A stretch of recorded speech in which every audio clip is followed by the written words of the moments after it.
मुझे 17 तारीख को फोन आया 3:30 बजे, जब मैं मेरे घर में खाना खा रहा था तब अचानक फोन आता है और एक आवाज आती है कि मैं लॉरेंस विष्णु गैंग से शुभम लोनकर बोल रहा हूं।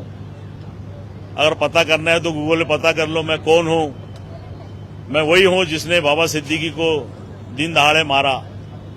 अगर तुमने 10 करोड़ रुपए मुझे नहीं दिया तो मैं तुमको वही हाल करूंगा जो बाबा सिद्दीकी का किया।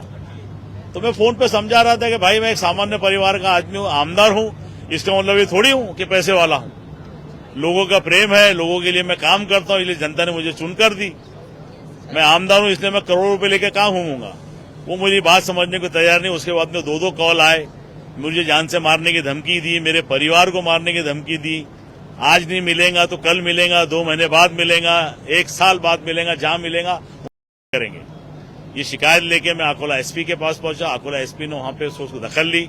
मैं अकोला एसपी का भी धन्यवाद करता हूं कि उन्होंने मुझे उस बुनते से सुरक्षा मेरी प्रदान की, मेरे घर पे, मुझको, मेरे परिवार के लिए।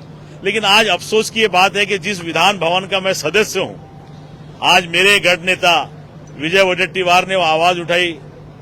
उसके बावजूद मैं सभापति से बात करना चाहता था कि मुझे भी कुछ बोलना है, तो सभापति ने मुझे टाइम नहीं दिया बात करने का। सभापति ने बहुत उसको हल्के में लिए।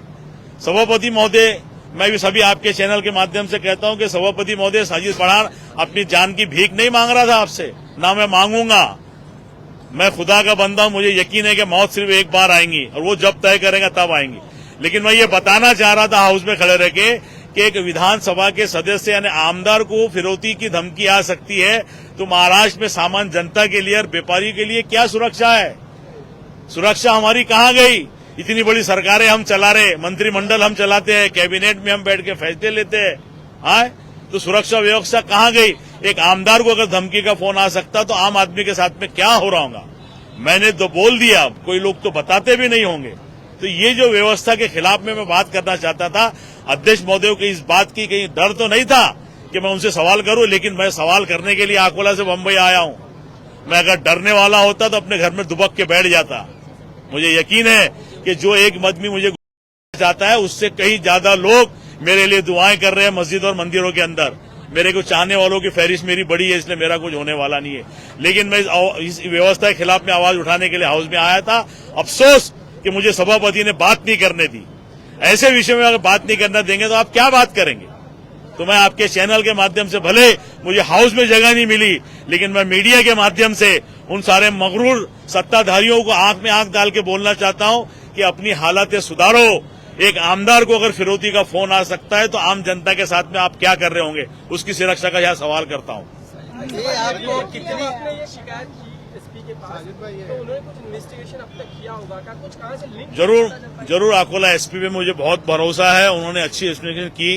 कैलिफोर्निया से वो फोन आया, उन्होंने रिटेन किए, वॉइस भी उनकी कंफर्म हुई और वो अभी अपनी कार्रवाई में लगे हैं। लेकिन मेरा ये, मैं इसलिए, देखो, मैं आपके सामने इसलिए खड़ा हूं कि मैं विधानसभा के अध्यक्ष सदस्य हूं। समाज के अंदर जो बुराई चल रही है उसका आवाज उठाना मेरा फर्ज है।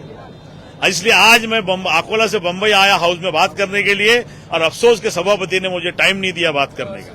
सवाल ये भी है कि कई बार ऐसा भी देखने में आता है कि किसी बड़ी गैंग के नाम पे कई बार छोटे लोकल जो गुंडे होते हैं वो उसका फायदा उठाते हैं, उनके नाम पे फिरौती का मांग करते हैं। क्या ये भी कोई कनेक्शन हो सकता है?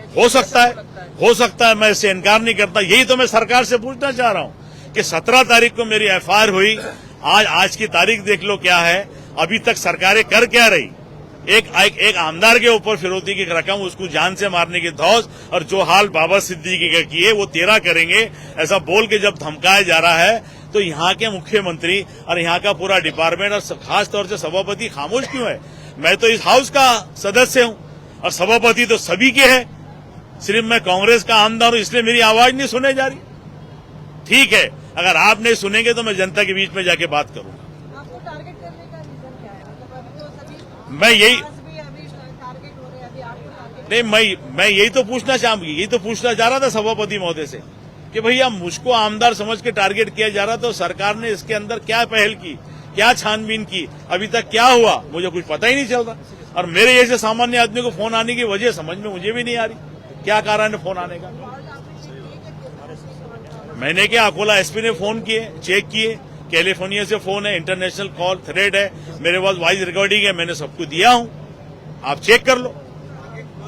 आपने जो FIR दर्ज कराई है, हाँ, तो आप उनसे पूछो, गृह मंत्री से।